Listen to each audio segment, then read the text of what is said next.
The city was loud that evening. Cars rushing by, horns echoing off tall glass buildings. People lost in their own worlds. Amid all that noise sat a man no one seemed to notice. A homeless man wrapped in a torn blanket, holding a small cardboard sign that simply read, "Not asking for much. Just $1 for food." Most walked past without even a glance. Some stared, then quickly looked away. But then something unexpected happened. A tall man in a brown jacket stopped right in front of him. Calm face, kind eyes, a quiet presence that somehow softened the air around him. The homeless man blinked up, studying him for a moment. "Hey, you look familiar," he said. The stranger smiled slightly. "People tell me that sometimes." He was Jonathan Roumie, the actor who plays Jesus in The Chosen, though at that moment, he wasn't acting. The homeless man hesitated, clutching his sign. "Sir, can you give me just $1? It was a simple question, one he'd probably asked 100 times that day, but this time, the answer would be different. Jonathan didn't reach for his wallet. He didn't even move at first. He just looked at the man, really looked. And in that silence, something powerful passed between them. People walking by began to slow down. A few recognized Jonathan. Phones started to rise, cameras pointing, curious eyes watching to see what he'd do. One man whispered, "Let's see if the guy who plays Jesus actually helps him." Another laughed. "He's probably gonna preach instead of pay." But Jonathan didn't seem to notice the crowd at all. He knelt down slowly so he was at eye level with the man on the ground. "What's your name?" he asked quietly. The man looked confused. "My name? Nobody's asked that in a long time." Jonathan nodded gently. "Well, I can't help you if I don't know who you are." The crowd fell silent. The homeless man lowered his sign, eyes beginning to well up. And in that single moment, everyone watching realized this wasn't going to be about $1. Something far more powerful was about to happen. The man sitting on the sidewalk was named David. He had once been a construction worker, strong, steady, proud. But life had a way of taking turns sharper than anyone expects. A layoff, a sickness, a divorce that left him broken. And now here he was, sitting on cold concrete, clutching a cardboard sign that told strangers what he needed most. Just $1 and a little mercy. Jonathan Roumie sat beside him without hesitation. The air grew still. The noise of the street faded into a strange hush, as if the world itself paused to listen. David's fingers trembled slightly. "You don't have to sit here, man. People are watching." Jonathan smiled faintly. "That's all right. They can watch." David looked away, embarrassed. "I'm not exactly good company." Jonathan's voice was calm, almost musical. "That's not true. Everyone has a story worth hearing." For a moment, neither spoke. The city continued its rhythm. Heels tapping, engines humming. Distant laughter, but in that tiny pocket of space, two men existed in a quiet stillness. Jonathan finally said, "So tell me your story." David gave a small, bitter laugh. "You really want to hear it?" "Yes," Jonathan said softly. "Start wherever you want." David looked at his worn hands, the dirt under his nails, the veins rising against thin skin. "I used to build houses," he began. "Funny, huh? I built homes for people who'll never know what it's like to sleep outside." He sighed. "When the company went under, they let everyone go. I tried to find work. I did odd jobs, small gigs, anything. But then my back gave out. Doctor said I needed surgery. I couldn't afford it." He paused, voice shaking. "My wife left after that. Took the kids. Said she couldn't live like this anymore. Can't blame her. It's been 3 years now. Haven't seen my boys since." Jonathan listened, really listened, his eyes steady and full of compassion. He didn't interrupt, didn't try to fix it. Just listened. David wiped his eyes quickly, ashamed. "Anyway, that's my story. Just one more broken guy on the street. Guess you didn't expect a sermon from me, huh?" Jonathan smiled gently. "No, David. I think I needed to hear that." A breeze passed between them, carrying the faint scent of roasted nuts from a vendor nearby. A few people slowed down to stare, some whispering, others recording. One man muttered, "What's he doing sitting there?" "He's famous." Jonathan turned to David again. "You asked me for $1, he said quietly. David nodded, embarrassed. "Yeah, it's all I ask for. Enough to get a sandwich or coffee. I stopped asking for more because No one ever gives it. Jonathan looked thoughtful. Do you know what $1's worth? David shrugged. Not much these days. It's worth exactly as much as the heart that gives it, Jonathan said. David blinked, confused. What do you mean? Jonathan smiled. If $1 comes with pity, it's just paper. But if it comes with love, it's hope. David looked down again, speechless. After a few seconds, Jonathan reached into his pocket, but not for money. He pulled out a small wooden cross, smooth and worn from years of handling. He turned it in his fingers, then placed it gently in David's palm. I carry this to remind me that no one is ever too lost to be found, he said. David's lip trembled. You're giving me this? It's not mine, Jonathan replied. It's everyone's who needs it. The homeless man stared at the cross as if it were made of light. His eyes began to fill with tears he didn't bother to hide. Then Jonathan said softly, David, if you don't mind, I want to take you somewhere. Where? Someplace warm. And with food. David shook his head quickly. I can't go in like this. Look at me, Jonathan chuckled kindly. I see you, David, not your clothes. He stood up and reached out his hand. For a moment, David hesitated. The world had taught him to distrust kindness. But something about Jonathan's calm voice, his steady eyes, broke through the wall of doubt. Slowly, David reached up and took his hand. As Jonathan helped him to his feet, a few bystanders clapped softly. Others watched in awe. One woman whispered, He really is like the man he plays. Together, they started walking down the street, the famous actor and the forgotten man side by side. No cameras, no crew, just humanity in its purest form. And for the first time in years, David didn't feel invisible. He didn't feel like a burden or a beggar. He felt seen. He didn't know it yet. But this simple moment, asking for $1, would soon change everything about his life. And the man who stopped to listen would do something that the world would never forget.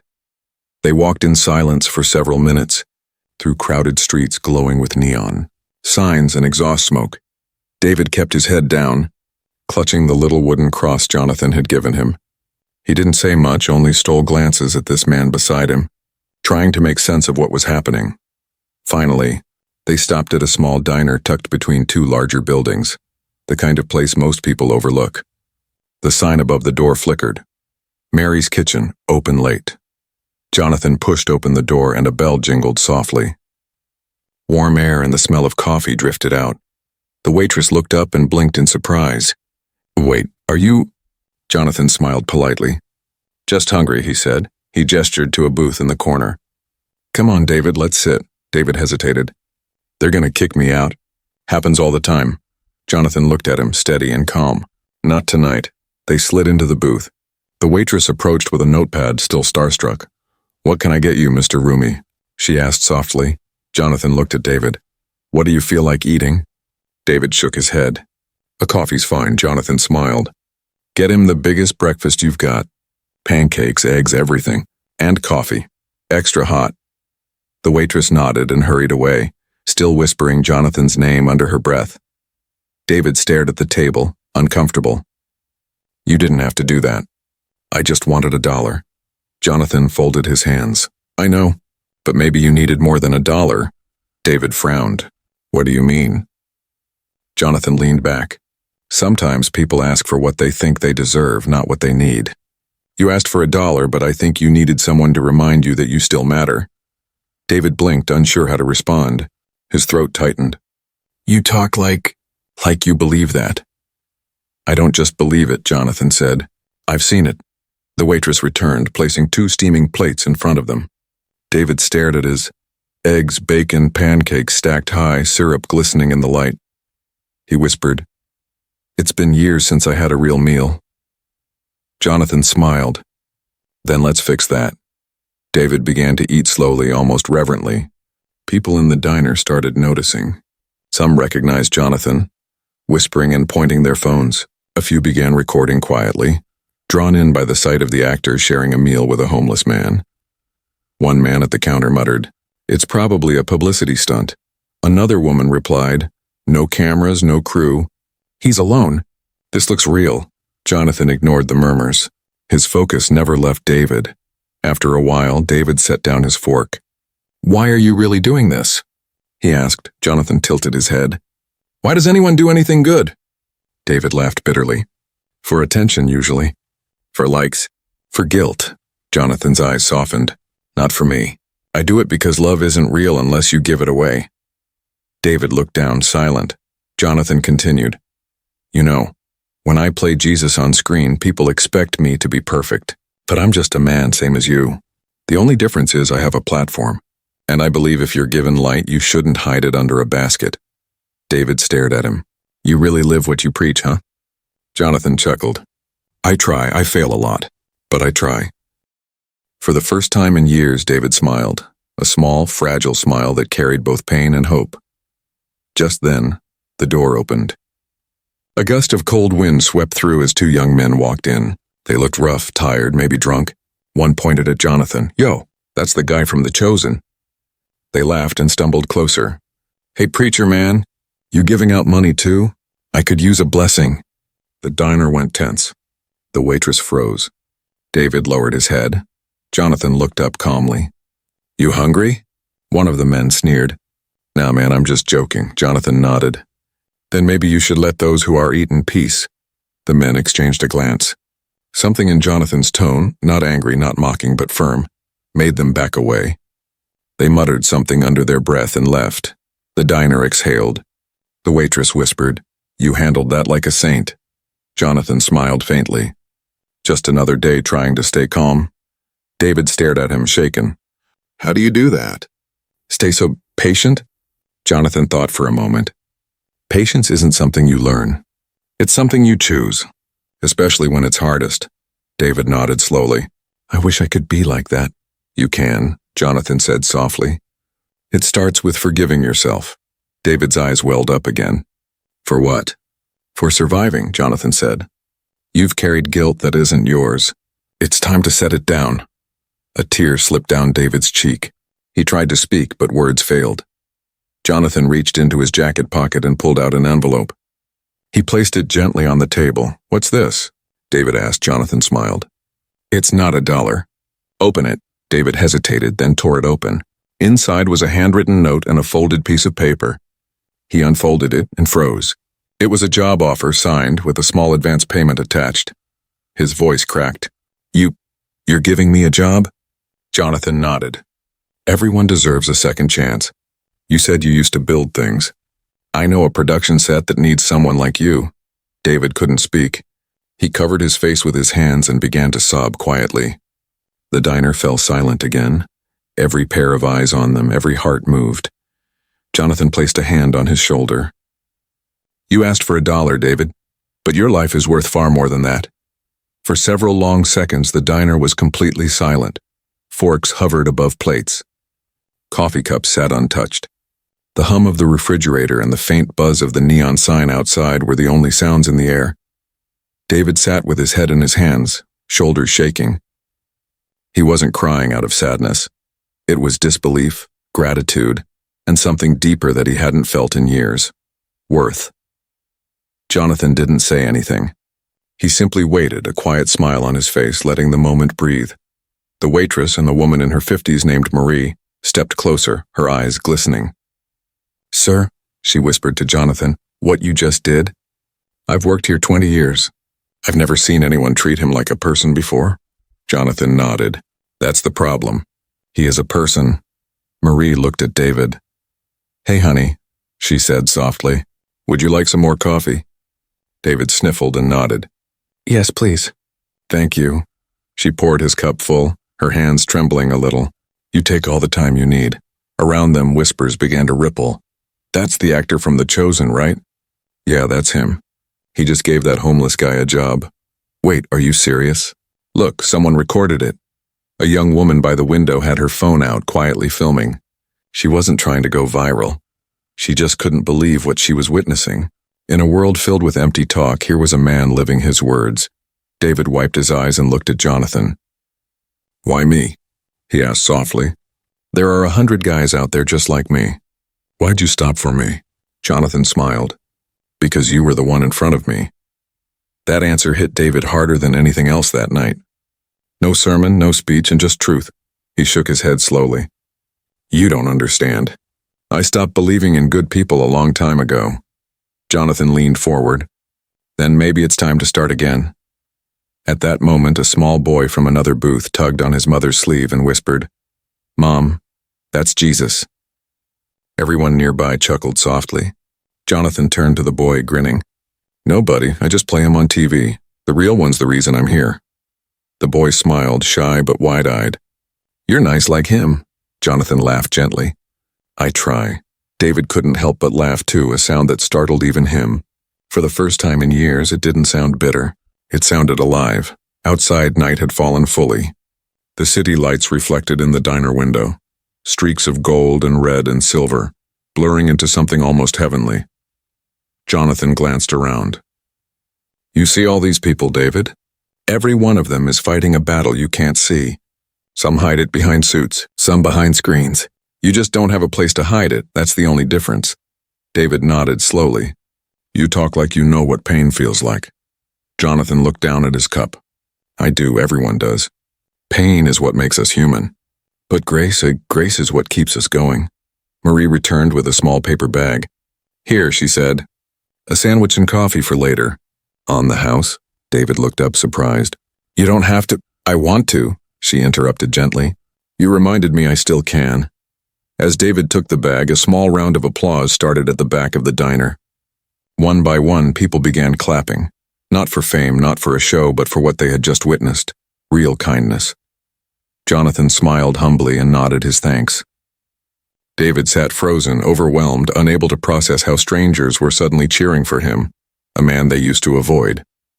When the noise faded, Jonathan said softly, "You ready to start fresh tomorrow?" David swallowed hard. Yeah, I think I am." Jonathan reached out and shook his hand firmly. "Then it's settled. Tomorrow morning, 9 a.m. I'll have someone meet you at the studio gates. You'll help us with set work, construction, repairs, whatever you're comfortable with." David nodded, tears still in his eyes. "You have no idea what this means to me." Jonathan smiled. "Oh, I think I do." He stood and slipped on his jacket. As he did, he looked around at the faces still watching, young, old, rich, poor, and said quietly, "Kindness doesn't need a camera. It just needs courage." With that, he left a few bills on the table for the meal and started toward the door. David rose to follow, holding the wooden cross in one hand, the job offer in the other. He looked around the diner, at Marie, at the boy, at the strangers smiling at him, and whispered, "Thank you." As they stepped outside, the cold wind hit his face. But for the first time, he didn't feel it. His chest felt warm. Not from coffee, not from food, but from hope. And as Jonathan turned to leave, David called out, "Hey, I don't know what to say." Jonathan turned back, eyes kind. "Just promise me one thing." "What's that?" "When it's your turn, you stop for someone too." David nodded slowly, holding back tears. "I will." Inside, Marie wiped her eyes. "That's a story I'll be telling for the rest of my life," she whispered. She didn't know it yet. But someone had already uploaded the video, and by morning, millions would see what love in action really looked like. By sunrise, the city was already buzzing, not with traffic or headlines, but with a video that had quietly begun to sweep across the internet. A clip no longer than 2 minutes, shaky and unedited, filmed by that young woman in the diner. The caption read, "Actor Jonathan Roumie helps a homeless man, not with money, but with dignity." In the video, Jonathan could be seen sitting beside David, talking gently, smiling, listening. Then came the moment everyone was talking about, when he handed David the job offer and said, "You asked for $1, but your life is worth far more than that." By noon, the clip had over 3 million views. By evening, it was on every major platform, Twitter, Instagram, TikTok, even news outlets. Hashtags began trending. Your real faith. Be like Jesus, Jonathan Roumie, and $1 miracle. Meanwhile, Jonathan was completely unaware. He had gone about his day as usual. Quiet, focused, avoiding the noise of fame. At the studio, people greeted him with wide smiles and whispers. A production assistant ran up to him. "Mr. Roumie, did you see it?" "See what?" Jonathan asked. "You're everywhere. That diner video is viral." Jonathan blinked, puzzled. Someone filmed that? Yeah. The whole internet's talking about it. People are calling you the real-life Jesus. Jonathan sighed softly, rubbing his temple. That wasn't the point. The assistant smiled. Maybe not. But it's the message people needed. A few hours later, David arrived at the studio gates, clean-shaven, wearing donated clothes that fit him. Clutching the small cross Jonathan had given him, his heart pounded as he looked around. Bright lights, trucks, cameras, people shouting directions. He hadn't felt this kind of energy in years. A crew member spotted him. You must be David. Mr. Roumie's expecting you. They led him through the set, past sound stages and props until he found Jonathan standing near a row of trailers, reviewing a script. When Jonathan looked up and saw him, he smiled widely. You made it, David nodded nervously. I almost didn't, thought I'd mess something up. Jonathan chuckled. You're not here to be perfect. You're here to start again. He handed David a reflective vest and pointed to a small crew assembling a set wall. They'll show you what to do. You'll fit right in. David looked at the crew, men laughing, joking, working together, and felt something strange in his chest. It wasn't fear. It was belonging. By lunchtime, nearly everyone on set had heard about the diner story. Not from Jonathan, but from the news notifications popping up on their phones, dude. One grip whispered, showing his screen. That's you. It's got like 10 million views now. Jonathan laughed softly. I guess kindness travels fast. But what touched him most weren't the numbers, and it was the comments. I haven't prayed in years, but this video made me cry. Faith isn't about words. It's about action. Thank you for reminding us. One man stopped. One life changed. Imagine if we all did that. As he scrolled through them later that evening, Jonathan grew quiet. He never wanted attention, but seeing how people were inspired, how hearts were softening, he realized something profound. Sometimes, the world needs to see compassion to believe it still exists. Meanwhile, David's transformation was already underway. He threw himself into the work, sweeping floors, carrying lumber, fixing small things others ignored. The crew loved him. He was humble, funny, and grateful. One afternoon, a cameraman approached him. You're the guy from the video, right? The one with Jonathan? David hesitated. Yeah, that's me. The cameraman grinned. Man, you're a legend. You gave a lot of people hope. David laughed shyly. All I did was ask for $1. Exactly, the man said. And look what came out of it. Within days, major outlets reached out to Jonathan for interviews. He declined most of them. But when one journalist asked if he'd share a message to the public, he finally agreed. Sitting in a simple chair, no fancy set behind him, Jonathan looked into the camera and said, I didn't help David because I'm an actor. I helped him because I'm human. If you walk past someone hurting, you don't need fame to stop, just faith. What you give might seem small to you, but it might mean everything to them. That clip went viral too, adding fuel to the already spreading fire of compassion. Churches shared it. Schools discussed it. Even non-religious communities praised the humanity in it. And through it all, David worked quietly in the background, slowly rebuilding his life piece by piece. One evening, as the sun dipped low behind the studio lot, David walked up to Jonathan holding a small envelope. What's this? Jonathan asked. David smiled. My first paycheck. Jonathan nodded proudly. You earned it. David pressed it into his hand. I want you to keep it. Jonathan blinked. What? No, David, that's yours. David smiled, eyes glistening. You gave me a job. You gave me a second chance. Let me give something back. Jonathan looked at him, deeply moved. All right, but only if you promise to pay it forward, David chuckled. Deal. He turned and walked away, shoulders straighter, steps lighter. He didn't look like a homeless man anymore. He looked like someone who'd remembered who he was.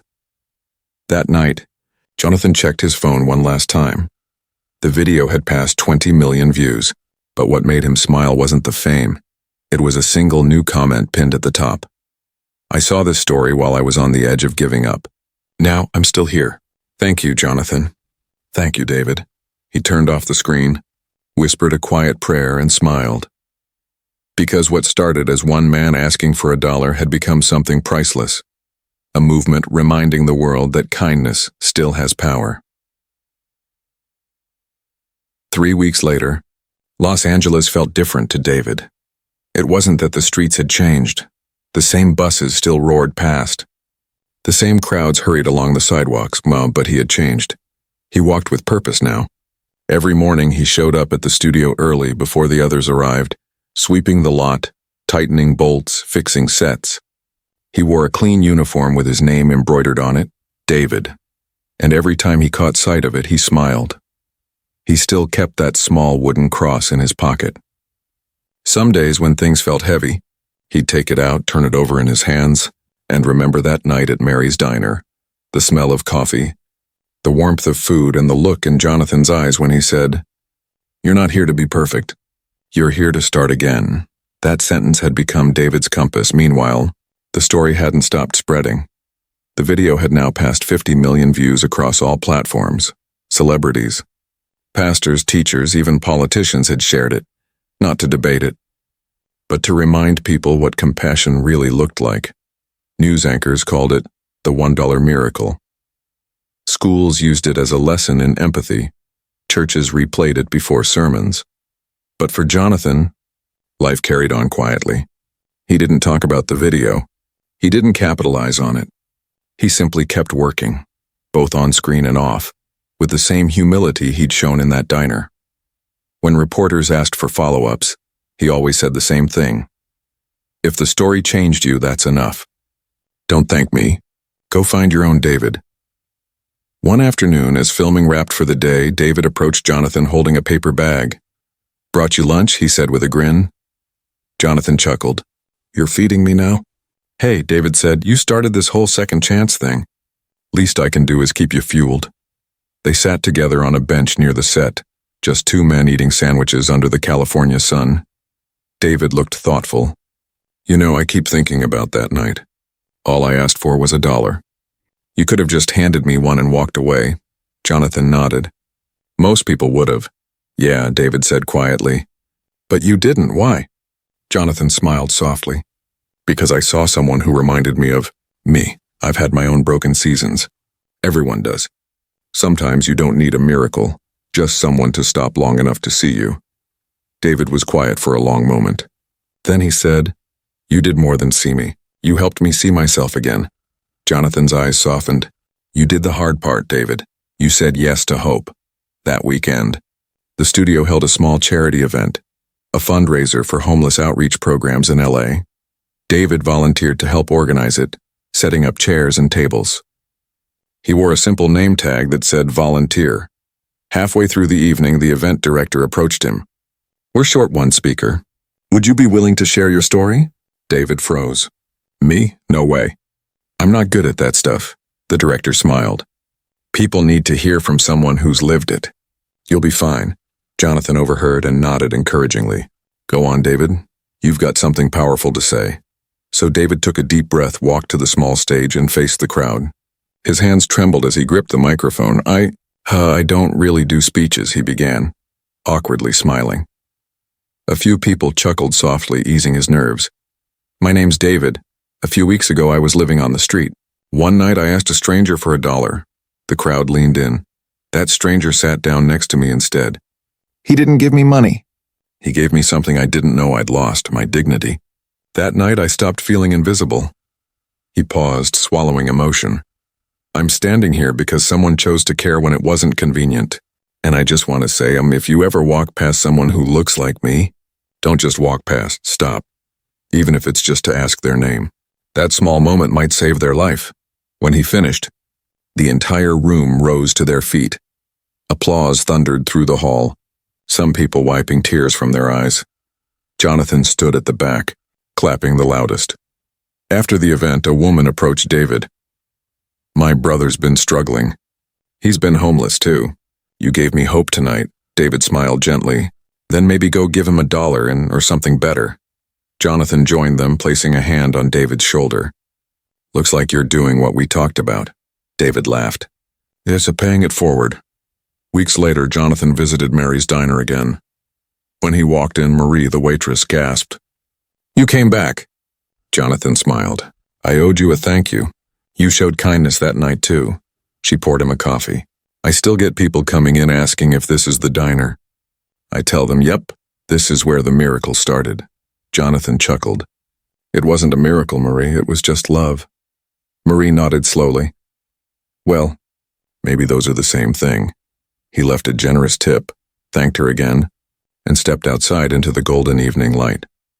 Across the street, a man sat with a cardboard sign, much like David once had. Jonathan hesitated, then smiled. He crossed the road and sat down beside him. "Hey, friend," he said softly. "What's your name?" Because that's how it always begins, not with grand gestures or perfect people, but with a simple act of seeing someone others overlook. And though the world may forget the headlines, it will never forget the ripple one man created when he stopped long enough to care. The city never stops moving. Cars rush, horns echo, lights flicker, and in the noise, people often forget the power of a single pause. A moment to look, a moment to care, a moment to see. Jonathan Roumie didn't start a movement that night at Mary's diner. He simply lived what he preached. But what happened after? The stories, the changes, the hearts transformed, all began with one small act that didn't make headlines in the moment, only in hindsight. And isn't that how goodness often works? Quietly, invisibly, until it grows too big to ignore. A few months later, David sat on a park bench overlooking the city skyline. He wasn't rich. He didn't own a car. He still lived in a small rented room near the studio, but he had something priceless: peace. In his hands, he held a small leather journal, gifted to him by Jonathan. On the first page were written just 3 words: "Keep choosing love." Every morning before work, David wrote something inside, not about fame or success, but about moments. People he met, small kindnesses he witnessed, the barista who slipped an extra donut into a bag, the neighbor who shared her umbrella, the stranger who smiled instead of looking away. Little lights in a world too used to darkness. Across town, Jonathan sat in his trailer between shoots. A knock came on the door. His assistant handed him a letter. No address, no return name, just a folded note with a familiar shaky handwriting. "Dear Jonathan, I just wanted you to know, that day, you didn't just give me food or a job. You gave me back my belief that I mattered, and I've been trying to do the same for others. Yesterday, I met a young man sleeping behind a gas station. I gave him my coat, my spare sandwich, and my time. He said no one had talked to him in 3 days. We sat there until sunrise. It felt full circle. Thank you for teaching me that miracles aren't always lightning from the sky. Sometimes they're just 2 people sitting on a curb sharing hope. David." Jonathan smiled as he read, eyes misty but calm. He looked up toward the ceiling and whispered, "Thank you." He folded the note carefully and placed it inside his Bible, between the pages of Matthew 25 and the verse that had always guided him.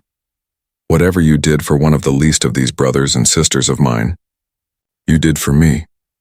The story could have ended there, but kindness doesn't end. It echoes. Weeks later, someone started a foundation inspired by the viral video, the $1 Project. Its mission was simple: give $1. Start a conversation, change a life. Within a year, thousands of volunteers across the world were handing out small bills, not as charity, but as connection. They'd sit beside people on benches, listen to their stories, and say, "You matter." And somehow that phrase, 2 words, "You matter," became the heartbeat of something bigger than anyone expected. David often volunteered with the group, never mentioning his role in how it all began. He preferred to stay in the background, fixing chairs, brewing coffee, handing out water. He'd say, "I used to be the one needing help.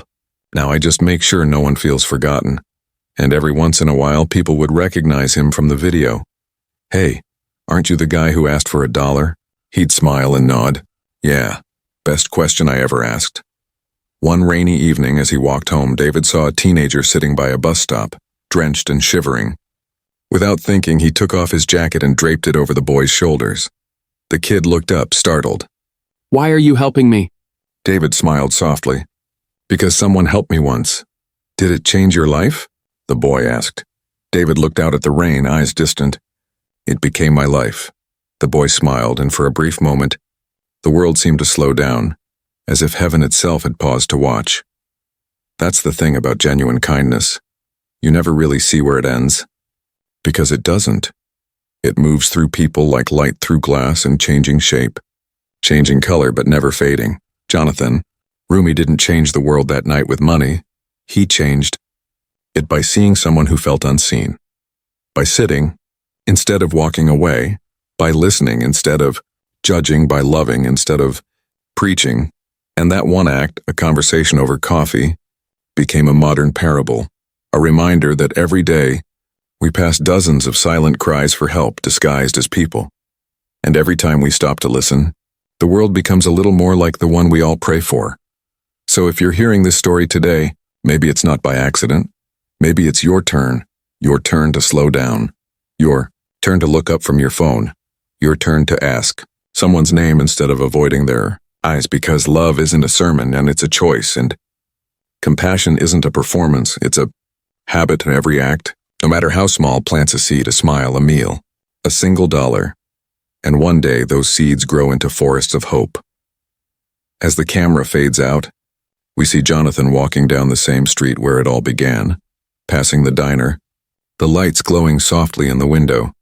He glances inside, smiles at Marie behind the counter, then looks up at the night sky. His voice narrates softly. True power isn't loud, true faith isn't proud, and true kindness, it doesn't wait to be noticed, it just loves. Because that's what we were made to do. The screen fades to black. Soft music swells. Text appears. Type love, if you believe kindness still exists. And tell us where you're watching from. We're building a world that chooses compassion.